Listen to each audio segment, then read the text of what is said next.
suis pas content. Il y a de la coke à Matignon. Oui, il y a de la coke à Matignon. Un majordome du Premier ministre a été arrêté en plein deal de cocaïne et condamné à 1 an de prison pour trafic de drogue. Comment ça, un majordome du Premier ministre ? Mais non, mais tu m'aurais dit un majordome de Macron, je t'aurais dit normal, mais là tu es en train de me dire que Michel, il tape ?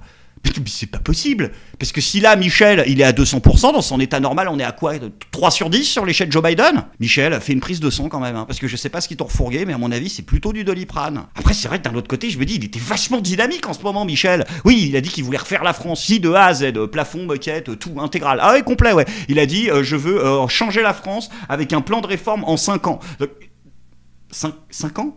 Attends, 2024 est arrivé, donc 1 an, 2025, 2026, 2027... Ça déborde, Michel.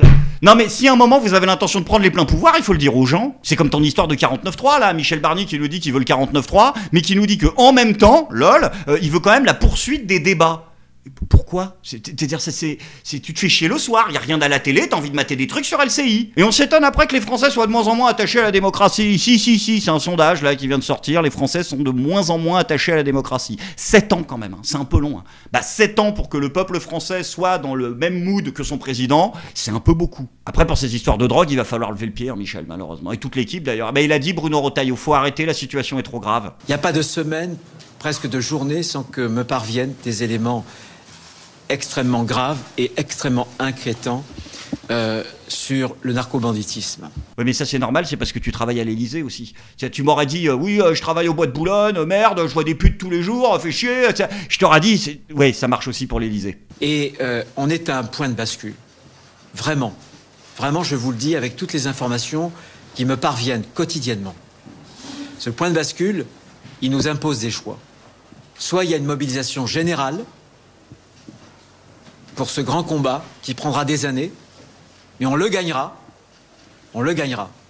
Soit il y a la mexicanisation du pays. La quoi ?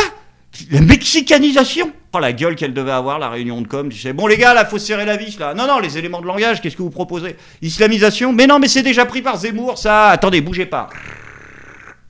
Eh ben voilà, ce sera le Mexique.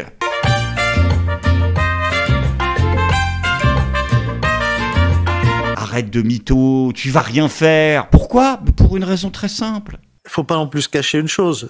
La drogue, et pas que le cannabis, chez nos élites, que ça soit culturel, politique, showbiz, etc. Et c'est sans doute aussi pour ça qu'on a du mal à remonter les réseaux, parce que quand on remonte les réseaux, on tombe vers ceux qui nous dirigent intellectuellement, j'allais dire moralement, mais non, parce qu'ils nous dirigent pas moralement justement, financièrement souvent et politiquement.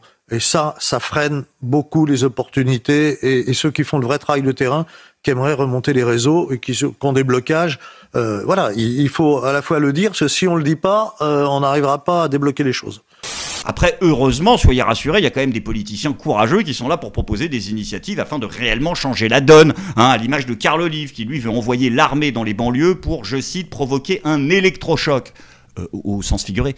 L'électrochoc. Non, parce que la dernière fois que vous avez provoqué un électrochoc dans les banlieues, on en a eu pour 2 mois d'émeutes, donc voilà, je demande. Le gouvernement, ils sont à fond contre la délinquance en ce moment. Ah oui, à tous les niveaux, même au niveau du foot, ils ont dit qu'il fallait que ça s'arrête là. Oui, ils ont décidé là, maintenant quand il y aura des chants homophobes et racistes pendant les matchs de foot, eh ben ils veulent arrêter le match et que l'équipe qui reçoit à domicile soit considérée perdante. Mais c'est complètement con.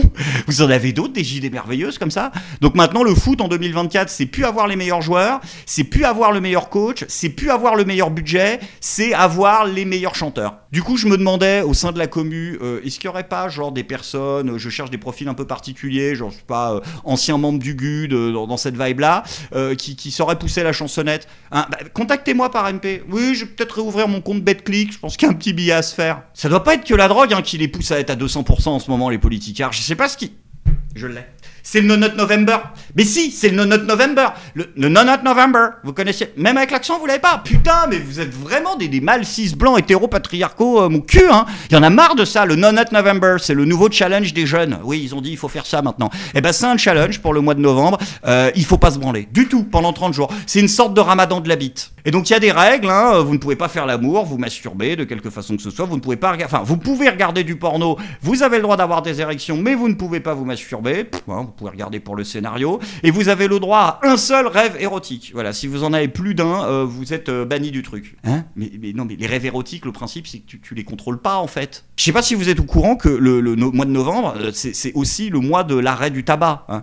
Non, mais je dis ça parce que moi, je suis en train, en ce moment, là, si je cumule arrêt de la branlette, arrêt du tabac, je sens que ça va surtout être le mois de la psychopathie. Donc j'espère que maintenant, vous allez arrêter de vous comporter comme des cons et que vous allez vous mettre au No Nut November. Et j'espère que Bruno Le Maire aussi, d'ailleurs. Bah oui, parce que maintenant que le mois de la branlette est fini, peut-être que l'autre, il va arrêter de se prendre pour un demi-dieu et qu'il va être honnête. Ce serait pas le mauvais moment, d'ailleurs, puisqu'il était en audition. Ni le cabinet, ni a fortiori le ministre ne disent un mot sur l'évaluation des recettes.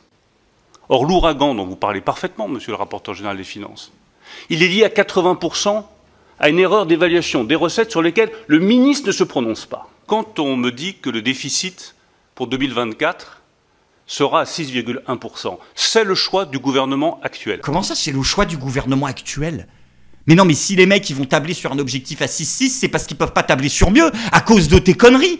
Putain, Bruno Le Maire est le premier homme politique français à dire « Les conneries que j'ai faites, c'est de la faute des mecs qui sont arrivés après moi. » Incroyable.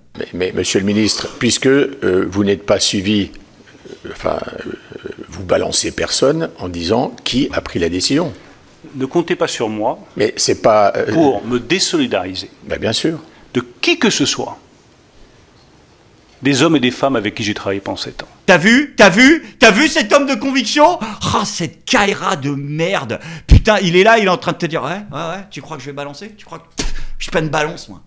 Sans transition les amis, c'est maintenant le moment de la bonne nouvelle du jour. On l'a dit dans cet épisode, le gouvernement souhaite activement lutter contre la drogue, quitte à tomber dans l'autoritarisme le plus crasse. Mais heureusement, soyez rassurés, nos magistrats sont là pour tempérer les ardeurs fascisantes de nos ministres. Si cette décision peut étonner, le tribunal judiciaire de Nice avance plusieurs arguments. La comparution immédiate apporterait un risque de vouloir aller trop vite alors que le dossier ne serait pas prêt. Il faut notamment prendre d'autres critères en compte. Cette quatrième personne, elle était insérée, elle avait un travail, elle a 2 enfants mineurs à charge, et en plus, son casier judiciaire... Ok, super, on arrête là, non mais je coupe, ça va être la même chose que d'habitude, il a une famille, son casier judiciaire est vierge, donc il faut pas être méchant. Certes, n'était pas vierge, Quoi?